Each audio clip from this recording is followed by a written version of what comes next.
কালিমুল্লাহ জিহাদি গুটকাখোরকে বলে যাচ্ছি যে তুমি শুনে রেখে দাও, জেনে রেখে দাও, যদি তুমি মনে করো আমি হালাল জাদা, আমার বাপ আমাকে হালাল ভাবে জন্ম দিয়েছে, আমার গায়ে হালাল রক্ত আছে, আমি সহি সন্তান, আমি হারাম সন্তান নয়, তাহলে আমি তোমাকে সময় দিলাম 2 থেকে 3টে দিনের ভিতরে এই যে তুমি কথাগুলো বলেছো, আমি যেগুলো প্রমাণ দেখিয়ে তোমাকে দেখিয়ে দিয়েছি যে তোমার এই কথাগুলোর কারণে তোমার ঈমান দুর্বল হয়ে গেছে, এইগুলো কোরআন ও হাদিস দিয়ে আমাকে বুঝিয়ে বলে যাবে সোশ্যাল মিডিয়ায় যে এগুলো বলা যাবে, জায়েজ আছে, জায়েজ আছে, জায়েজ আছে।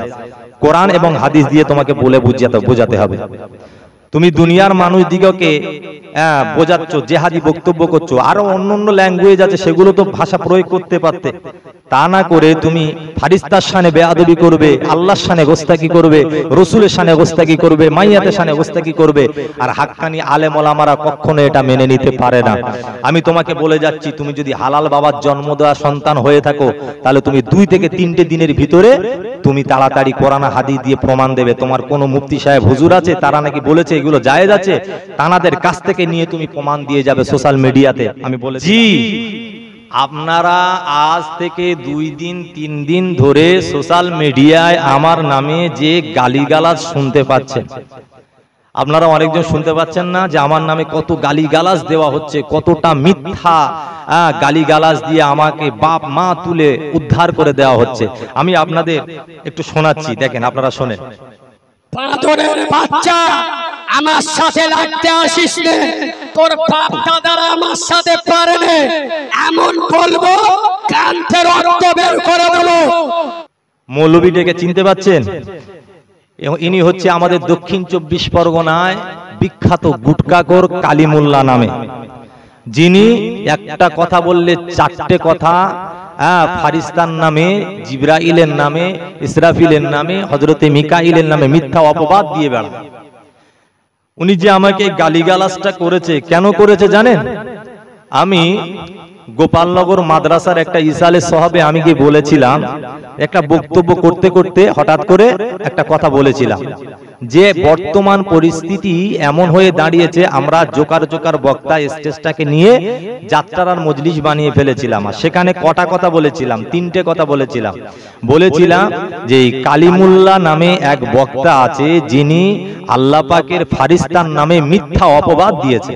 তার মধ্যে 1 নম্বর হলো ফারিস্তা নাকি একটা মেয়েকে মাল বলেছে, সেটা আপনাদের শোনাই, শোনেন।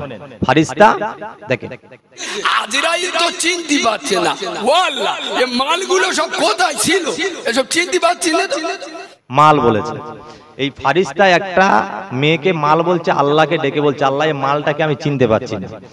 আবার শুধু তাই নয়, আর একটা কথা শোনেন, ফারিস্তা মাইয়াতকে শালা বলে ডাকছে। ও ফেরেশতা, এ কি হয়েছে? খালি কোমরে এরম লাথি মারতো গা। আরে চুপ করে শুয়ে যা, সৌরবাড়িতে নতুন আরটিআর মোটরসাইকেল লিজিলি, শালা কি মেরে দেখতি, ঠিকই আছে, শালা কি মেরে দেখতি। শুধু তাই না, আবার ফারিস্তারা কি চোখ বুলু হয়ে যাচ্ছে, দেখেন। আর এদিক বিড়ি টানতে জিবরাইলের যে চোখ হলুদ হয়ে যাচ্ছে।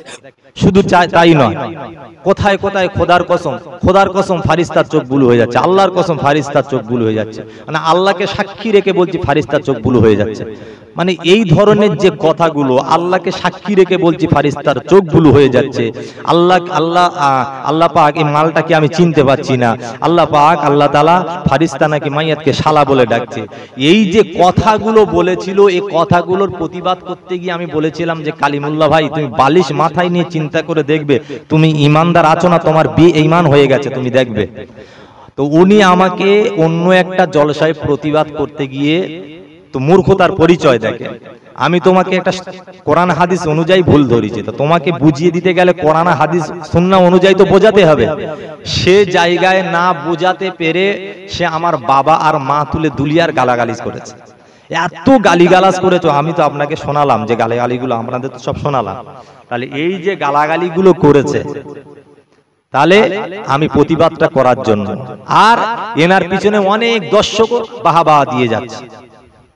ভাই আমার, দোস্ত আমার, মুরব্বিয়ান, পেয়ারে হাজেরানে মাজলিস, বলে রাখি আপনাদের কাছে, আমি এই সোশ্যাল মিডিয়া, এতগুলো সোশ্যাল মিডিয়া আজকের এই হাতিবাগান থেকে বলে যাচ্ছি, যে সমস্ত মানুষদের সামনে এবং সোশ্যাল মিডিয়া বলে যাচ্ছি, আমি ওই কালিমুল্লাহ জিহাদি গুটকাখোরকে বলে যাচ্ছি যে তুমি শুনে রেখে দাও, জেনে রেখে দাও, যদি তুমি মনে করো আমি হালাল জাদা, আমার বাপ আমাকে হালাল ভাবে জন্ম দিয়েছে, আমার গায়ে হালাল রক্ত আছে, আমি সহি সন্তান, আমি হারাম সন্তান নয়, তাহলে আমি তোমাকে সময় দিলাম 2 থেকে 3টে দিনের ভিতরে এই যে তুমি কথাগুলো বলেছো, আমি যেগুলো প্রমাণ দেখিয়ে তোমাকে দেখিয়ে দিয়েছি যে তোমার এই কথাগুলোর কারণে তোমার ঈমান দুর্বল হয়ে গেছে, এইগুলো কোরআন ও হাদিস দিয়ে আমাকে বুঝিয়ে বলে যাবে সোশ্যাল মিডিয়ায় যে এগুলো বলা যাবে, জায়েজ আছে, জায়েজ আছে, জায়েজ আছে।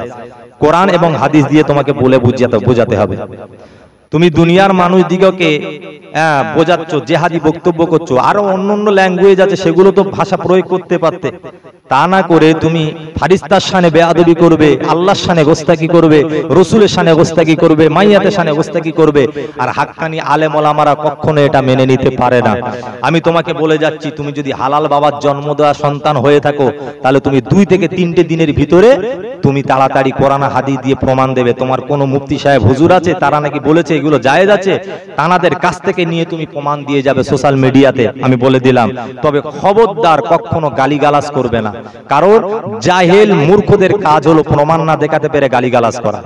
হ্যাঁ, জারদ সন্তানের মতন, বেজম্মার বাচ্চার মতন কোনো সময় আমাকে গালাগালি করবে না। যদি পারো তুমি আমাকে দেখিয়ে দাও, অনলাইনে তুমি আমাকে দেখিয়ে দাও, গালিগালাজ করবে না, কারণ গালিগালাজটা হচ্ছে সবচাইতে খারাপ কাজ। তুমি না পেরে লাস্টে গালিগালাজ করবে আমাকে, এটা আমি মেনে নিতে পারি না। তুমি যদি পারো হালাল জাদার মতো তুমি সুন্নাহ হাদিস কোরআন অনুযায়ী আমাকে দেখিয়ে দিতে হবে। কথায় কথায় কসম খাওয়া, কথায় কথায় কিরে খাওয়া, এটা কতটা যায়? আল্লাহ পাকের কোরআনুল কারীম আল্লাহ পাক বলছে ওয়ালা তুতি কুল্লা হাল্লালিম মাহিন। আল্লাহ পাক বলছে হে নবী, যারা প্রতি কথায় কথায় শপথ করছে, কসম করছে, তুমি তাদের কথায় থেকো না, তাদের সাথে তুমি থেকো না। আল্লাহ পাক নবীকে বলে দিয়েছে, শুধু নবীকে নয়, তামাম বিশ্ববাসীকে, সমস্ত মুসলমান জাতিগুলোকে বলে দিচ্ছে, যারা কথায় কথায় কসম খায়, কথায় কথায় কসম বলে, কথায় কথায় আল্লাহর কিরে খোদার কিরে খেয়ে বসছে, তাদেরকে অনুসরণ করতে নিষেধ করছে। আর আমাদের সমাজে এক শ্রেণীর বক্তা, ইনি কোথায় কোথায় মিথ্যে কথা নিয়ে আল্লাহর কসম করে বলছে, আল্লাহর কসম ফেরেশতার চোখ বুলু হয়ে যাচ্ছে। ছি ছি ছি ছি ছি, লজ্জা শরম থাকার দরকার। আবার তুমি প্রতিবাদ করছো, আমার মা বাপ তুলে গালিগালাজ করছো। হ্যাঁ, তোমার তো 4 আনা তো লজ্জা থাকার দরকার ছিল। শুধু তাই নয়, আল্লাহ পাক কোরআনুল কারীমের ভিতরে বলছেন বিইসাল ইসমুল ফুসুকু বাদাল ঈমানি ওয়া মান লাম ইয়াতুব ফাউলাইকা হুমুজ জালিমুন। আল্লাহ পাক কোরআনুল কারীমের ভিতরে বলছে যে তোমরা ঈমান আনার পরে কাকে বেনামে, কাকে কুটুক্তি নামে, কাকে খারাপ নামে, কাউকে গালিগালাজ দিয়ে ডাকবে না, কারণ এগুলো খারাপ। আর তুমি যদি করে থাকো তওবা করবে, আর তওবা না করে যদি মরো তুমি, তাহলে জালেম জালেম জালেম। এটা আমি বলিনি, আল্লাহর গ্রন্থ পাক কালামুল্লাহ শরীফ কোরআন বলছে। পৃথিবীতে কাউকে কেউ গালিগালাজ করতে পারে না, এটা মুনাফিকের আলামত, এটা মুনাফিকের আলামত। আল্লাহ নবী জানিয়ে দিলেন আয়াতুল মুনাফিকিনা তালাতুন ইদা হাদাসা কাযাবা ওয়া ইদা ওয়াদা খুলাফা ওয়া ইদা উতুনা মিনাল খান। ও আমার সাবিরা, ও আমার সাবিরা, আমি নবী জানিয়ে দিলাম মুনাফিকের আলামত হলো 3টা। একটা হলো কথায় কথায় মিথ্যা কথা বলা। তাহলে মুনাফিকের কথার আলামতের প্রথম নম্বর হলো কথায় কথায় মিথ্যা কথা বলা। মৌলভী সাহেব যে কথাগুলো বলে ফারিস্তাদের নামে, এগুলো সব হলো মিথ্যা কথা। ফারিস্তার চোখ বুলু হয়ে যাচ্ছে, ফারিস্তা আল্লাহকে মেয়ে দেখিয়ে মাল বলছে, ফারিস্তা মাইয়াতকে শালা বলছে, ফারিস্তাদের নামে কসম খাচ্ছে, এগুলো বলা হলো মুনাফিকের আলামত। আল্লাহর নবী বলেছেন দ্বিতীয় নম্বর হলো আখলাকের কথা বলা হলো, তৃতীয় নম্বর আমানতের খেয়ানতের কথা বলা হলো, ওয়া ইদা উতুনা মিনাল খান। ও আমার সাবিরা, যারা আমানতের খেয়ানত করে, ওর পরের নাম্বার হাদিসে নবী বললেন যারা কথায় কথায় গালিগালাজ করে, মুনাফিকের আলামত পরের হাদিসে 4টে বললেন। পরের হাদিসে 4টে বলে বললেন প্রথম নম্বর কথায় কথায় যারা মিথ্যা বলে, যারা আখলাক চরিত্র ঠিক নাই, ওয়াদা করে খেলাপ করে, আমানতের মাল খেয়ানত করে। আর 4 নম্বর হলো যারা কথায় কথায় গালিগালাজ করে। এরা হলো মুনাফিক মুনাফিক মুনাফিক। আমার রাসূলুল্লাহ সহিহ বুখারী শরীফে 34 নম্বর হাদিসের ভিতরে বললেন। তাহলে তুমি তর্কে পারবে না, কোরআন হাদিস দিয়ে পারবে না, তুমি মা বাপ তুলে গালিগালাজ করে দিয়ে যাবে, বাঁদরের বাচ্চা, এতরের বাচ্চা, মুনাফিকের বাচ্চা। এটা কোনো আলেমের ভাষা হতে পারে? ছি ছি ছি ছি ছি। লজ্জা শরম থাকার দরকার আছে আমাদের, লজ্জা শরম থাকার দরকার। আজকের হিন্দু সমাজ, খ্রিস্টান সমাজ সোশ্যাল মিডিয়ার জামানায় আমাদের আলেমদের বক্তব্য শুনছে, আর তারা কি মনে মনে করছে যে একটা আলেমের মুখের ভাষা এত অশ্লীল, এত নোংরা। তুমি জেহাদি বক্তব্য করবে, তুমি ভালো ভালো বায়ান করবে, তোমার সাথে আমরা আছি, সবাই আছে, সমস্ত আলেম ওলামা, ফুরফুরা শরীফে পীরজাদা হুজুর, পীর সাহেব হুজুরেরা, আমরা আলেমেরা সবাই আছি তোমার সাথে। তাহলে তুমি আল্লাহ রসুলের শানে, আল্লাহ রসুলের ফারিস্তা, আল্লাহ পাকের ফারিস্তার শানে গোস্তাকি বেয়াদবি করবে, এগুলো মেনে নেওয়া যায়? আর এগুলো প্রতিবাদ করলে তুমি মা বাপ তুলে গালিগালাজ করবে? হ্যাঁ, জারদ সন্তানের মতো গালিগালাজ করবে না, বেজম্মার বাচ্চার মতো গালিগালাজ করবে না। আমি তোমাকে হুঁশিয়ার করে দিয়ে গেলাম, কোরআন হাদিস অনুযায়ী তুমি দলিল দেখাও। যদি না পারো তাহলে আমরা জেনে নেবো যে তুমি হচ্ছে আস্ত বড় পশ্চিম বাংলার সবচাইতে বড় জাহেল মূর্খ বক্তা। কোরআন হাদিস জানো না, তুমি কোরআন হাদিস না জেনে এসে তুমি কোরআন হাদিসের বিরোধিতা করে আবার বক্তব্য করো, মানুষকে আবার গালিগালাজ করা শেখাচ্ছ।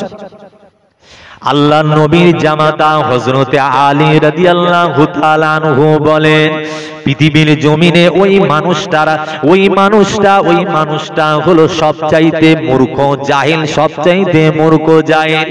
পৃথিবীতে ওই মানুষটা হলো সবচাইতে জাহেল মূর্খ, যে মানুষটা কোরআন হাদিস দিয়ে তর্কে করে জিতে উঠতে না পেরে ওই মানুষটা লাশ পর্যন্ত তার নোংরা অশ্লীল ভাষায় গালিগালাজ করে।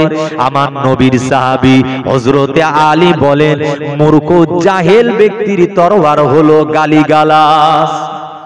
লাস্টে জিততে পারবে না, লাস্টে গালিগালাজ করে বেরিয়ে যাবে। আর এক শ্রেণীর শ্রোতারা বা বা বা বা দিচ্ছে তার পেছনে। আমি সমস্ত শ্রোতাদের বলছি, ভাই আজকে শিক্ষিত জামানা, শিক্ষিত সময়, সোশ্যাল মিডিয়া, আজকের ইন্টারনেটের জামানায় মানুষ সবাই বুঝতে শিখেছে। ভাই আমি অনুরোধ করে বলবো, আপনারা বুঝুন, আপনারা সবাই অনুতপ্ত করেন, নিজেরা চিন্তা ভাবনা করেন, ব্রেনের ভিতরে দিয়ে আপনারা কথাটা ভালো করে বোঝেন যে কোরআন হাদিস সুন্নাহ অনুযায়ী এই যে কথাগুলো বলছে, ইনি এই কথাগুলো কি ঠিক বলছেন না রসুলের শানে, ফেরেশতার শানে, আল্লাহর শানে বেয়াদবি করছে। আর আমি প্রতিবাদ করেছি বলে আমার 14 গোষ্ঠী উদ্ধার করে দেবে। তুমি মুফতি রজব আলী সাহেব পাওনি বসিরহাটে, আবার বলছে তোমার খালু আব্বা। মুফতি রজব আলী সাহেব আমার খালু আব্বা হয়?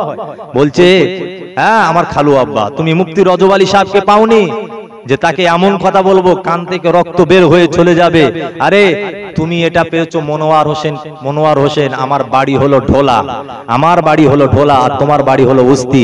তুমি বলছো আমি দক্ষিণের মাল, আমার জবানে ওই মাল শব্দটা উচ্চারিত হতে আমি লজ্জা পাই, 7 দিন ভাবি ওই কথাটা বলার আগে। আমিও বলি আমি দক্ষিণের একটা জিনিস, আমি দক্ষিণের একটা সম্পদ। তোমার মনে রাখি, তোমাকে বলে রেখে দিই, তুমি শুনে রেখে দাও, মনে রেখে দাও, তুমি যদি দক্ষিণের সম্পদ হতে পারো, আমিও দক্ষিণের সম্পদ। তুমি যদি ইট ছোড়ো, আমি পাটকেল ছুটতে রাজি আছি। মনে রেখে দিও, জীবন যতদিন আছে আল্লাহ পাকে, রসুলের শানে, ফারিস্তাদের শানে, আল্লাহর শানে গোস্তাকি করলে আমি প্রতিবাদ করে যাব। তবে জারদ সন্তানের মতো গালিগালাজ না করে হালাল জাদা হিসাবে তুমি প্রমাণ দেখাও কোরআন হাদিস দিয়ে। আমাকে আবার বলছে হ্যাঁ আমি নাকি বিড়ি খাই, সিগারেট খাই। ছি ছি ছি ছি, লজ্জা করার দরকার। মানুষ কমেন্টে কত কথা কত কি বলে যাবে, হ্যাঁ সেগুলো কি নিয়ে চললে হবে? ছি ছি ছি ছি ছি। তোমার জবান আর আমার জবান মানুষ দেখলে বুঝতে পারবে কে গুটখাখোর আর কে বিড়িখোর। ছি ছি ছি ছি। আল্লাহ আমাদের সবাইকে হেফাজত করুক। উচ্চ স্বরে সবাই একবার দুরূদ শরীফ পড়ি, আল্লাহুম্মা সাল্লি আলা।